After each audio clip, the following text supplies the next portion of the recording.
Well, a big good morning to all of you joining from around the world today. My name is Jesse Hildebrand, and I am here with Exploring by the Seat of Your Pants. If you're joining us for the first time, we're all about bringing conservation, adventure, and science into classrooms around the world, and you're catching us on a very exciting day because today marks the beginning of week 2 of our epic month, solely showcasing the most amazing women in science and exploration on planet Earth. We've got desert experts, mega quakes, we've got cool plants this week, and more. We're going live to a Kiwi hatchery later today. It's just been such a wild ride, and there's so much more to come. Do check out our website, check out our YouTube channel. There's so much to explore and discover. Now, to start off the week in style and to bring on one of our all-time favorite people, we are back with the Phillip J. Currie Dino Museum in Wembley, Alberta, talking with paleontologist extraordinaire Dr. Emily Bamforth. So today, we are going to go on a private tour of the Dinosaur Museum, including some epic areas behind the scenes. If you're not excited about that, I don't know what you're going to be excited about, because it's one of my very favorite things that we get to do here at Exploring by the Seat of Your Pants. So without further ado, I'm going to zip it. I'm going to turn you over to Emily and her amazing team. Thank you so much for joining us yet again, and take us away. Welcome back. Good morning and welcome to the Phillip J. Currie Dinosaur Museum here in northern Alberta. So we've got a fun hour sketched out for you. We're going to take a tour through our galleries and showcase some of the amazing dinosaurs that we have here from northern Alberta. Then we're going to go behind the scenes into our lab, and we'll show you how we prepare those fossils and some of the other amazing fossils that we have behind the closed doors here. So we're going to get started talking about what the world was like back in the Cretaceous period. So our dinosaurs that we have here, they are about 72 million years old. So they date to about 72 million years old, is about 10 million years before the dinosaur mass extinction. And let me show you what the world looked like back then. So we've got this map here. And you may recognize this is a map of North America, but it's North America in the Cretaceous period, and it looks a little different than North America today.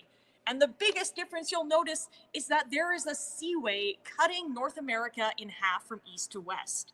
And so we are right here on the edge of this seaway. So this was the last time Alberta was beachfront property, and all of the dinosaurs that we have here were hanging out in these nice coastal environments right there. And so that is where our dinosaurs were hanging out. And I'm going to show you our superstar dinosaur that we get here. So this dinosaur behind me here is called a Pachyrhinosaurus. So the name Pachyrhinosaurus, it means thick-nosed lizard. And if you look at this creature, you can guess why that is. Instead of having a horn on its nose, like something like a Triceratops, the Pachyrhinosaurus has got this big bony mass on its nose, and we call that a boss. So this is basically a smaller, older cousin of the Triceratops. And back 72 million years ago, these things were all over northern Alberta. So the Pachyrhinosaurus is a very special dinosaur for us in this region.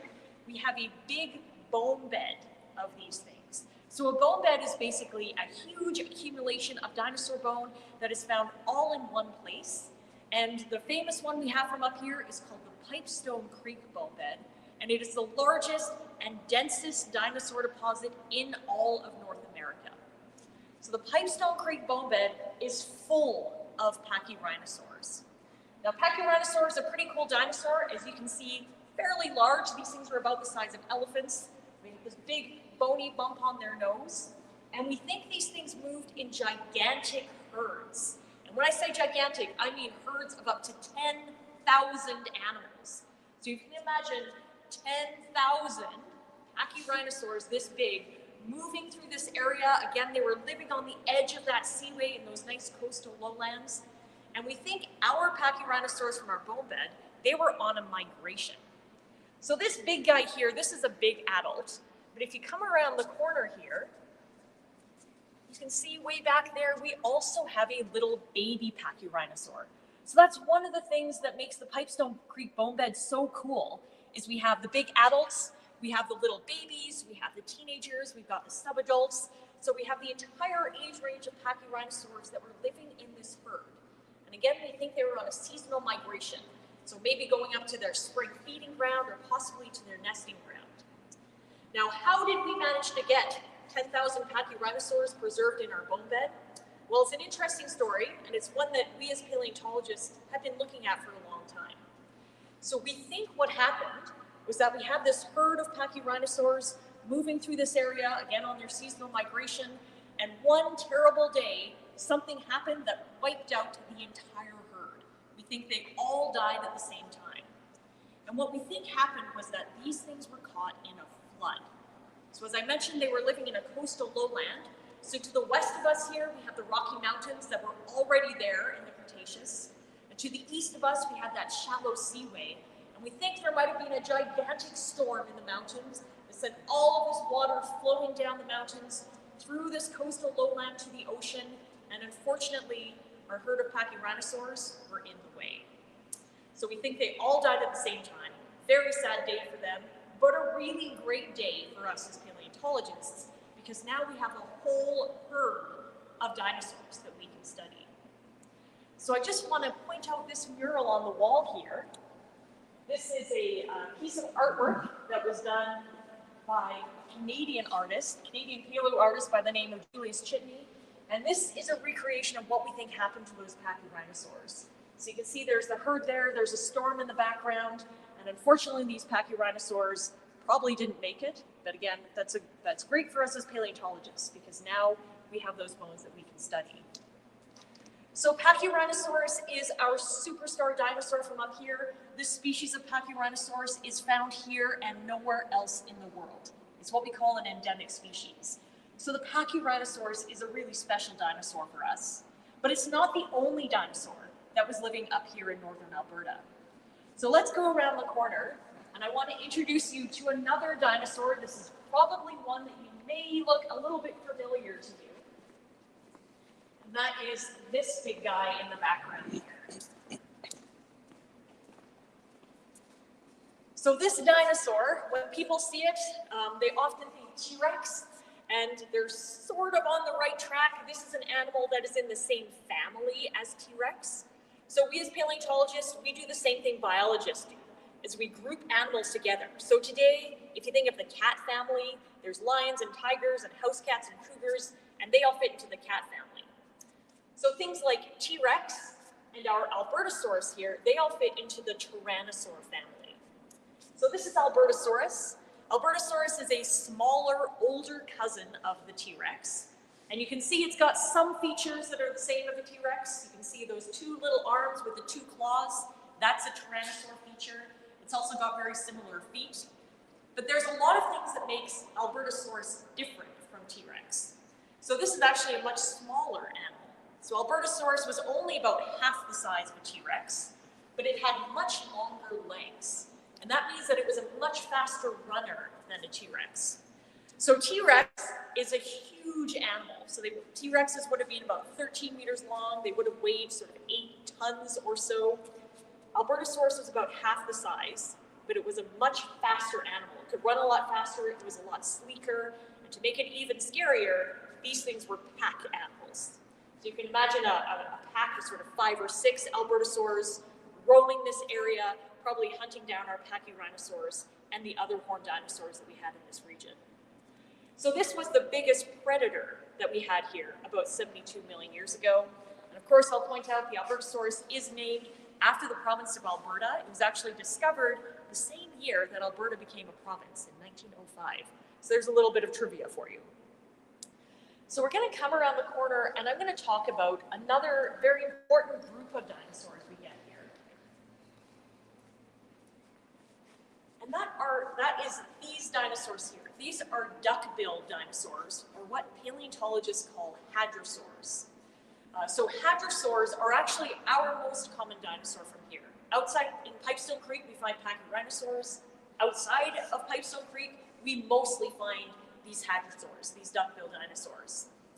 So duck-billed dinosaurs, they come in 2 flavors. There's ones that have these head crests, like this Corythosaur here, and there's one that don't have these bony head crests.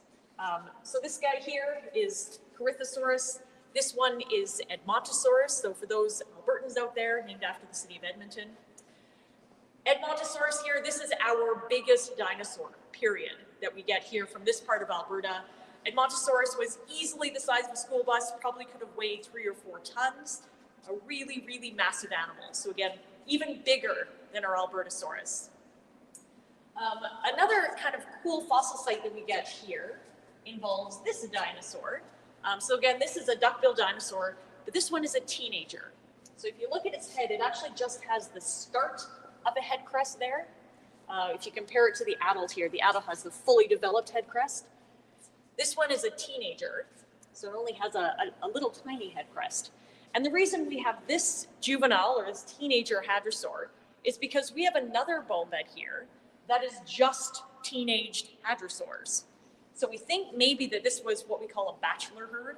So we have the hadrosaurs, they grow up in their herd, and when they get to a certain age, they basically get kicked out of their herd, and they have to go off on their own and sort of make their own herd.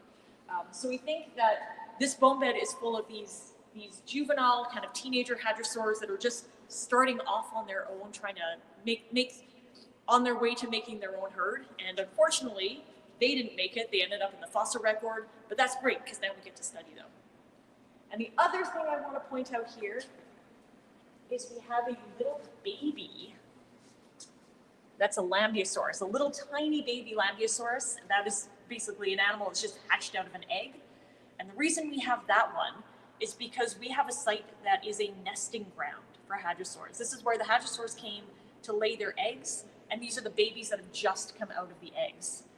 So here in northern Alberta, we have hatchlings, we have a teenager hadrosaur bone bed, and we also find lots of the adults as well. So this is a really cool dinosaur that we get from this part of Alberta. Now there's one more dinosaur out here I want to show you in the gallery. And this one I want to show you especially because February is the International Month of Women and Girls. This guy here is called a Styracosaur. So if you look down at the model there, you see it's another one of these horned dinosaurs. This one is actually not from here in northern Alberta. This one is from Dinosaur Provincial Park down in the south. But the reason I want to point it out is because this was found by a paleontologist called Eva Koppelhurst. She's the wife of Phillip Currie, who our museum is named after. And she pretty much single-handedly found this skull, and she helped excavate it. So I think that's kind of cool. Women and girls in paleontology find a lot of really, really cool fossils that often end up in museums like this. So we are going to now head into our lab, or kind of behind the scenes. But as we're making our way there, I want you to look up at the ceiling, because we have some really cool fossilized animals hanging from the ceiling here. These are marine reptiles. So these are animals that would have been living in that warm, shallow sea that our dinosaurs are living on the edge of. So this is a big guy here. This is a Glasnodon. This is one of the long-necked plesiosaurs, one of the Loch Ness Monster type things. And then over here, we have a Tylosaurus, which is one of our big mosasaurs. So mosasaurs are basically like, think of them as huge Komodo dragons with flippers. That's sort of what they look like. So this guy would have been our T-Rex of the sea. And you can see we've got a mural on the wall there. It kind of shows what we think these things might have looked like. All right, so now we're going to head behind the scenes. So this is our paleontology lab. As you can see, it's a museum staff only, but you guys are special. So you're going to have a chance to go through this door. Cool. And see what we have here.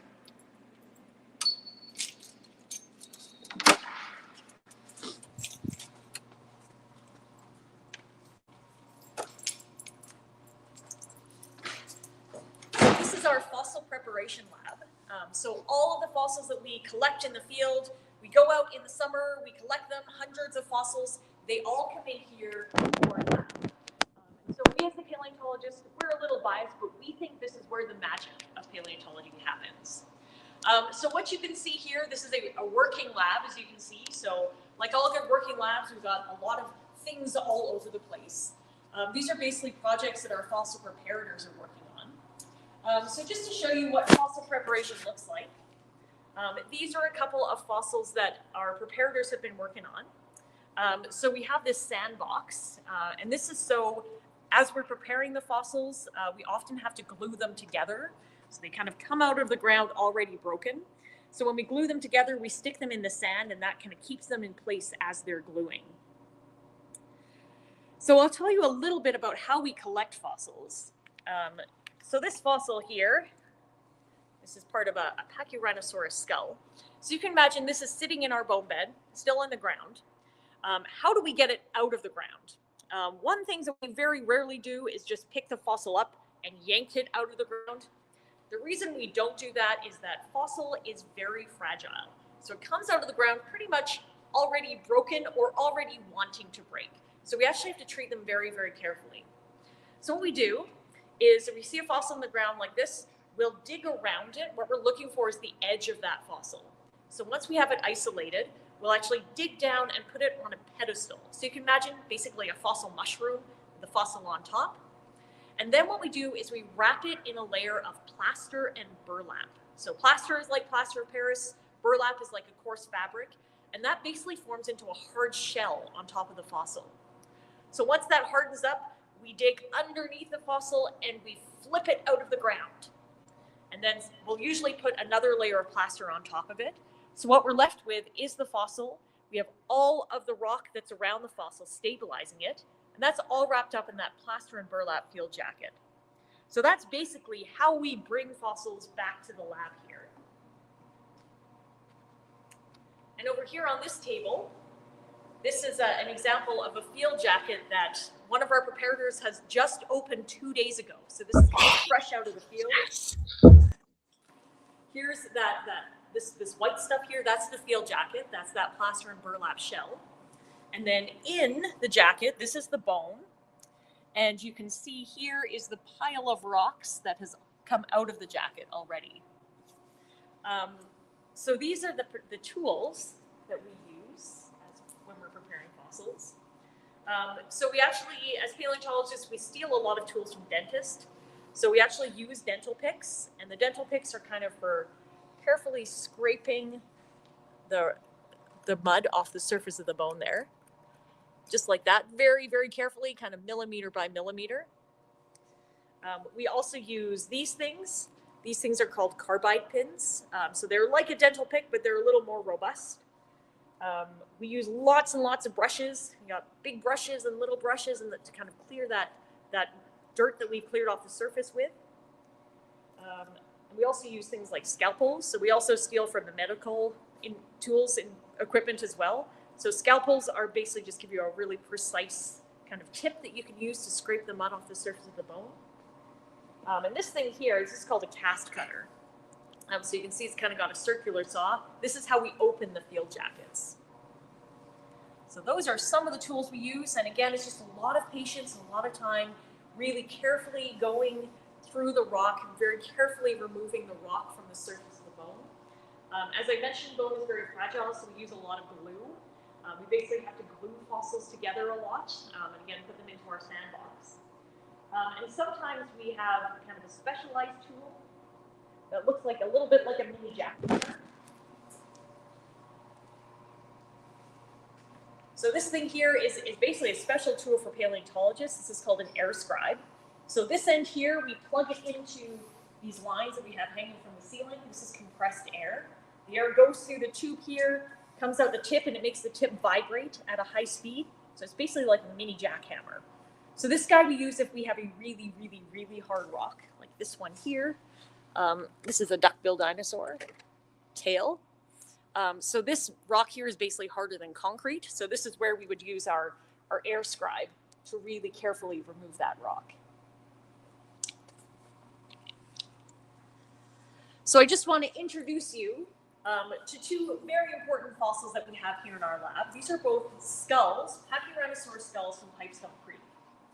So the first one here, this is a big Pachyrhinosaur skull. This one is nicknamed Boswell the Pachyrhinosaur. So here's our little model. So that's a model of a Pachyrhinosaur skull. Boswell is basically lying like this. So there's the big bony bump over the nose. Here's the tip of the beak there. This is the orbit, or the eye hole. And then this spike in the middle of the forehead, this is something our dinosaur species has that no other dinosaurs do. That's right here. So this is Boswell. Boswell is fully prepared, is ready to go out into our gallery for the world to see. Behind me here is another skull. This is a skull we call Big Sam. This is the nickname of this particular specimen. And this one we collected just 2 years ago.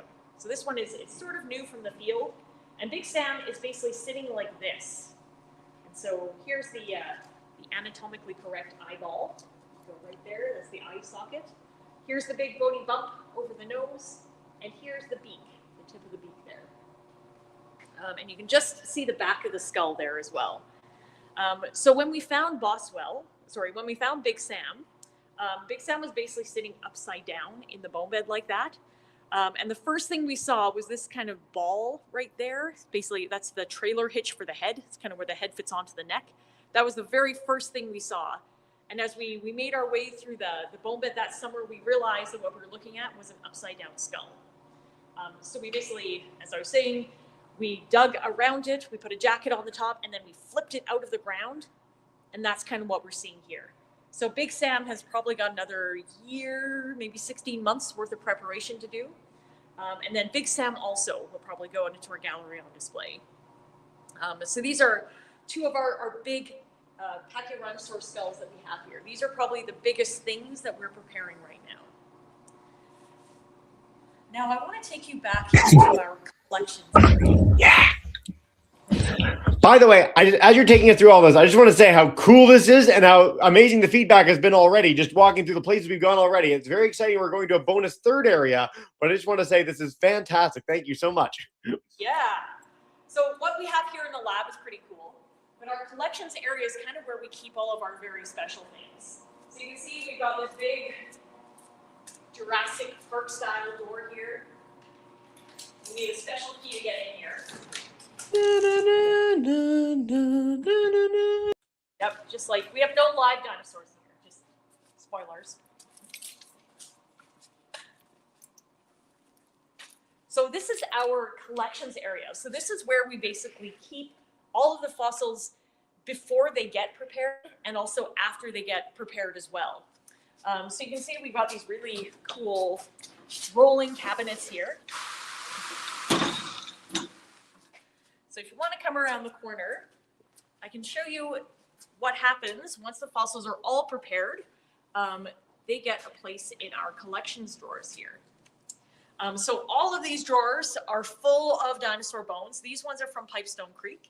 These are all little bits of basically Pachyrhinosaurus foot bones. So that's a little hand bone from a Pachyrhinosaur.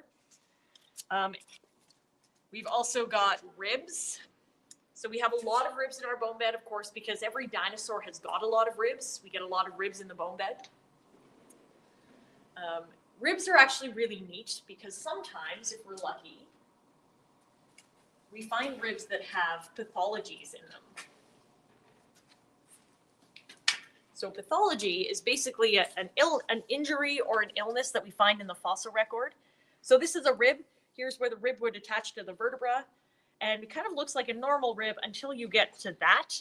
And you have this big bulge here. That is a broken bone. So that's a Pachyrhinosaurus that broke its rib, obviously, while it was still alive. And that bone actually healed. And when it healed, it formed a bone callus. So this is something that happens to animals today when they break their bones. So this is a Pachyrhinosaurus that has a healed injury on one of its ribs. So this is actually really rare to find in the fossil record. So we're actually pretty cool. We were pretty excited to find this one. So we've got lots of ribs. We also have lots of chunks of vertebra. We got some really nice vertebra like this guy. So you can see lots of this vertebra is basically the backbone of a Pachyrhinosaurus. And in addition to Pachyrhinosaurs, most of what we have in the bone bed is Pachyrhinosaurs, but sometimes we get lucky and find bits of other dinosaurs as well, like these guys here. So these are Albertosaurus teeth. So that's an Albertosaurus tooth. If you look really closely, you can see they have a serrated edge. It's basically like the teeth of a steak knife. And that helps the Albertosaurus basically slice into flesh. So we actually have a fair number of Albertosaurus teeth from our bone bed. Now, these are not Albertosaurus that died at the same time as Pachyrhinosaurus. So they didn't die in that flood. The reason the teeth are in the bone bed is because these animals were scavenging the dead Pachyrhinosaurs. So basically, if you have 10,000 dead pachyrhinosaurs, it's basically going to be like a huge, giant, super buffet for things like Albertosaurs and our little raptor-like dinosaurs that were also living at the same time. So we think these guys came in and they were scavenging the dead pachyrhinosaurs. Now, these animals have teeth like sharks in that they're continuously replaced throughout their lifetime. So as these things were eating the dead pachyrhinosaurs, their teeth fell out, basically got left in the bone bed. So that's really cool. That's basically fossilized behavior, which is something that we don't often get to see in the fossil record. So the pachyrhinosaur, or the Albertosaurus teeth are always cool to find. We find maybe kind of 5 or 6 every summer. And if we're really lucky, we also find the smaller dinosaur teeth as well. So that is also a carnivorous dinosaur tooth. This is probably from a Dromaeosaurus, which is a little bit like a velociraptor. This is so cool, by the way. And I want to stress for our kids that like every major museum has endless racks of things like this where there's like thousands and thousands and thousands of specimens that are not on display of just like magical fossils like this, which is so cool. Oh, thank you, Emily. So the one other thing I want to point out here is how we take care of our fossils. Oh, quick note. Sorry to stop you for a second. Your audio's gotten really funny. Did you? Let's maybe get a little closer. Yeah, try again. Is that better? That's much better. Yay, better? Okay, good. Perfect. Oh, no, now it's entirely gone. I don't know if it's your lapel mic or what it is, but it's freaking out. That's okay. This is the joy of broadcasting. Something should go wrong near the end. Is that better? That's much better. Much better. All right. Okay. We'll be caught. Perfect. So all of our fossils have got this little number here. This is called a specimen number. And this is like a barcode in a library book. So you can think of all of our fossils that we have here in our museum are kind of like library books in a library. And we have to keep track of every single fossil we have. We have to know where it is at all times. And if somebody borrows the fossil for research, for example, we need to know who has it and when we expect to get it back. So that specimen number there is, like I said, like the barcode on a library book. It's linked to all of the information about what this fossil is, what dinosaur it belongs to, what part of the body it's from, who collected it, when it was collected. If it's gone out on loan, basically if someone has borrowed the fossil, it tells us who has it and when we're going to get it back. So this is what we call fossil curation, basically taking care of fossil collections. And that's a big part of what paleontologists do that very few people actually realize, is that we not only go out, collect the dinosaur bones, prepare them, put them in collections, but we then also are responsible for caring for the collections as well. So those little numbers are actually really, really important. Now, I want to make sure that we have time for questions. And so I'm going to finish up the tour here, unless there's something that someone really, really wants to see. And we can take a couple questions. Amazing. Well, we already have a ton in the chat. Thank you so much for such a deep dive and getting to explore so many different parts of the museum. This is special as always. We're going to go to our live classes in just a second. So Julian Levy, we're coming to you. YouTubers have shared a ton. Please do keep sharing in the chat. And we'll begin with potentially an easy one, maybe very hard. Mr. Spee's class wants to know, do you have a favorite fossil? No pressure of the thousands there. Oh, yeah. I'll tell you what my favorite dinosaur is. And I actually have a skull of one of them. That's this guy here. So this is the skull of a dinosaur called a Stegosaurus, which is one of the pachycephalosaurs, the dome-headed dinosaurs. So we think these are the ones that kind of like head-butted. Stegosaurus is an Albertan dinosaur. We don't find them from here in northern Alberta yet, but they are known from southern Alberta. So these are not very big dinosaurs. They're sort of about that big. And I like them because they are so weird. Look at that thing. It's such a strange dinosaur. So this is my favorite dinosaur. Wow. In terms of a favorite fossil, I have to say that finding the Big Sam skull was pretty exciting. Definitely one of the highlights of my career. So I think I'd have to say in this museum, Big Sam is probably my favorite. Those are all very good answers. And I've got to say, as a huge fan of the pachycephalosaurs, those dome-headed ones, the fact that that's your favorite is a very nice touch. Thank you so much for that. All right, Miss Clark's class, they have a bunch of questions. So earlier we were with the pachyrhinosaurus, and they want to know where it was found and how much does it weigh? Oh, good question.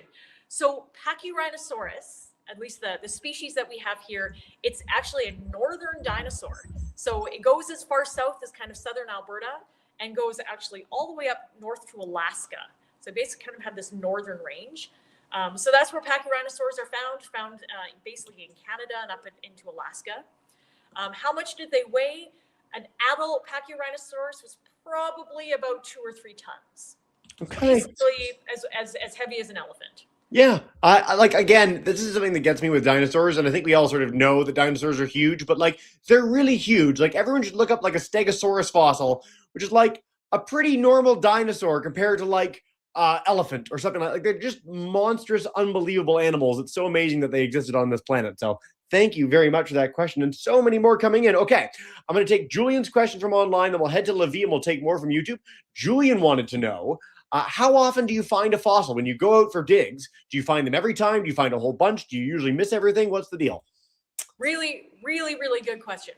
So the answer basically depends on where you are. So if we go out to our Pipestone Creek bone bed, guaranteed every single time we go there, we are going to find multiple fossils. It's a very reliable site for that reason.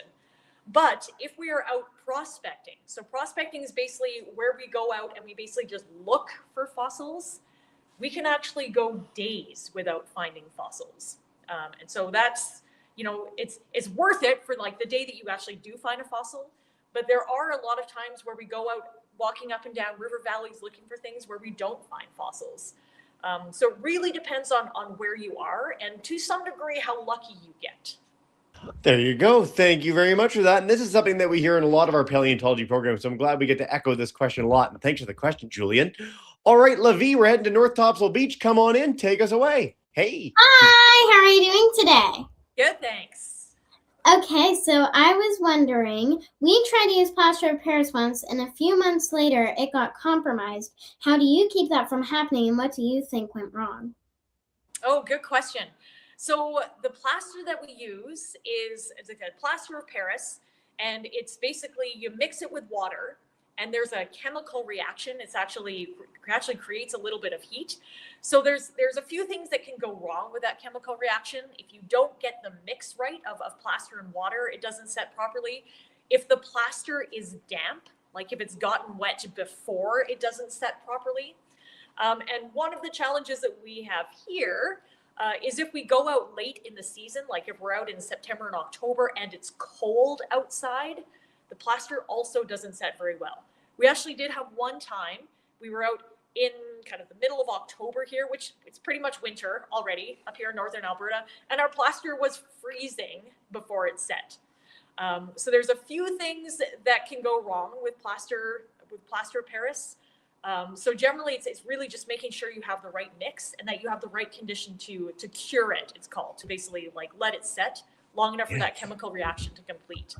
I love that we got that. We've literally never had a plaster of Paris question ever before in one of your broadcasts. So thanks, Livy, as always. Let's see, Miss Isler's class. They've got so many from the virtual school and Peel Virtual Elementary. Lamar wants to know, what's the oldest fossil in your collection? Oh, the oldest fossil we have is what's called a stromatolite. So a stromatolite is basically a fossilized bacterial mat. So stromatolites are actually really cool. They're still on Earth today. It's basically where you get a mat of bacteria, and then you get dirt that kind of falls down onto that mat, and the bacteria mat sort of grows through it and then makes another layer, and they get more dirt and they grow up and make another layer. So it's basically like a big layer cake of bacteria and mud. And those go all the way back, way, way, way back. They are billions of years old. So we have 2 billion-year-old stromatolites out there. So the stromatolites are probably our oldest fossil that we have in our collection here. I love when we get to talk about stromatolites. It's such a nerdy thing. You can still find them in West Australia. It's the only place that I know on Earth that they exist in around still. And they look like big, weird rock pillows. And they're like, to someone who doesn't know what they're looking at, you'd be like, oh yeah. But if you know what you're looking at, they're like totally amazing. So I love when we get this Currie. Thanks, guys. All right, so many questions on YouTube that we're going to head back to our live classes. Emily, we're covering so many here. We've still got like 10 minutes together, which is crazy. Let's see. Jad wants to know, what's the rarest fossil you found, the most unusual thing you've ever gotten at the museum? So probably our rarest fossils, at least in terms of dinosaurs, come from the small bipedal carnivorous dinosaurs. It's what we call small theropods. So if you think of like a velociraptor, but not the Jurassic Park velociraptors, like little velociraptors that are about that big. And show you what their little teeth look like. They're pretty small. So that's a tooth. Actually, this one is a Troodon, which is one of our small theropods. So that's just one of their little teeth. They're quite small animals. They also have hollow bones like birds. So they actually don't fossilize very well, and they're rare to start with. So these small kind of sort of feathered velociraptor-like dinosaurs, we call them dromaeosaurs. That's probably our rarest dinosaur we find in the fossil record. But we get really, really excited when we find them because they're, of course, an important part of the dinosaur story up here. Yeah. Also, the fact that you mentioned Troodon, which is just a thing that I haven't heard in literally like a decade, is amazing. So thank you for that. When I was a boy, when I was the age of our students, I remember in my like childhood dinosaur book, they were like, they're the smartest dinosaur. And I'm like, there's no way they know that, but that's very cool that they think so. That whole group is a really, really special bunch of animals. Levi, we're going to head back to you for another one. Julian, if you want to share any live, fantastic. We'll take a few more from YouTube and we'll wrap up from there. But North Carolina, come on back in. Take us away. Hi, so I was also wondering, what's the chances of us ever finding another Ozoraptor fossil? So there are some really rare dinosaurs out there. And really, we just have to go out there and look for more of those rare species. Like here's a crazy statistic. Did you know that almost half of all known dinosaur species, and to this day, there's somewhere between 700 and 1,000 known dinosaur species, half of those are known from one single specimen. So dinosaurs generally are rare, and the only way we'll know if there's more out there is to keep going and keep looking. So that's why as paleontologists, we always do, we call it field work, basically going out and finding more dinosaurs, because there is so much more to learn, particularly about the rare species. Yeah. Like pretty much all raptors are rare. Well, and I mean, you talk about 700 to 1,000 species of dinosaur. Like there are 6,000 species of mammal today. There are 20,000 species of bird. Like, you know, there's so many more animals than there are dinosaurs. And that's not because there were fewer dinosaurs. That's because we haven't found them. Like dinosaurs ruled the earth for 140 plus million years. And so there's probably a million plus species of dinosaur that existed. And we found 1/1000th of that. So it sort of underscores that being a paleontologist is like this endless string of discoveries, and we're in like the golden age of it right now. Like if you're keen to be a Dr. Emily, it's like the best time ever to get into this field because we're finding more bone beds, we're finding more things. It's just a crazy time to be in paleontology. So thanks for that question, Levi. All right. Earlier, we had a question. You had a skull, and you were showing the jacket. So they're not talking about the jacket. On the skull itself, there were like white lines between the bones. We were wondering what those were. And I didn't quite catch which specific skull we were looking at during that. But would there be something? Yeah, maybe we can go explore together. Let's go and look at those skulls again. The classes are very happy about that. Let's see. So this skull here. Maybe that's our first one that we explored. Yeah. Yeah. Like, I don't know.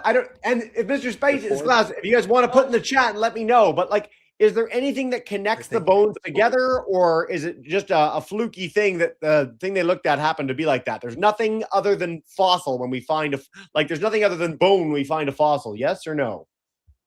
So just sometimes when we find skulls, so you can see that even Boswell here has got these cracks running through it, and these are natural cracks. So these are probably cracks that existed in the skull even before we collected it. So sometimes what preparators will do is they'll actually fill those cracks with plaster.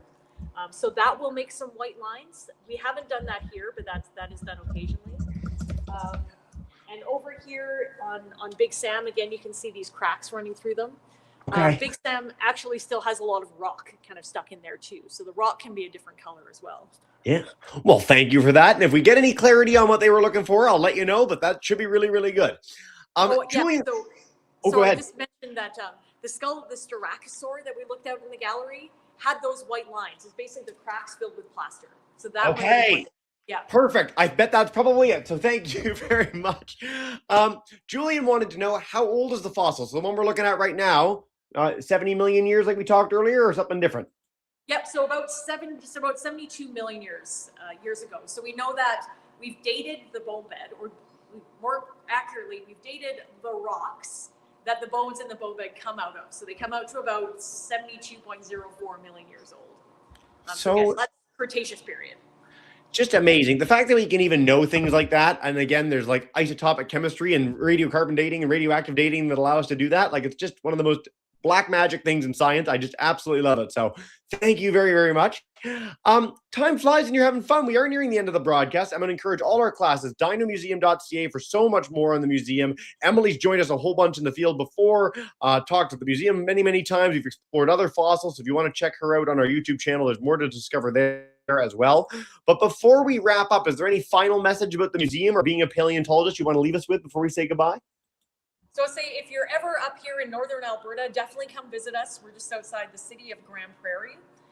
So if you are in Alberta or close to Alberta, you probably know about Dinosaur Provincial Park and Drumheller, our dinosaur hotspots.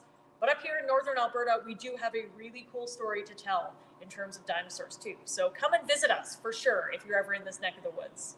No better message than that. I can tell you, I grew up as a boy with the Royal Ontario Museum down the road. Seeing fossils in person is one of the great experiences you can have in your life ever. And if you get to meet a paleontologist like Dr. Emily, all the better, because they're all as excited as you to share all the cool stuff about these sort of ancient worlds that we all had on this planet.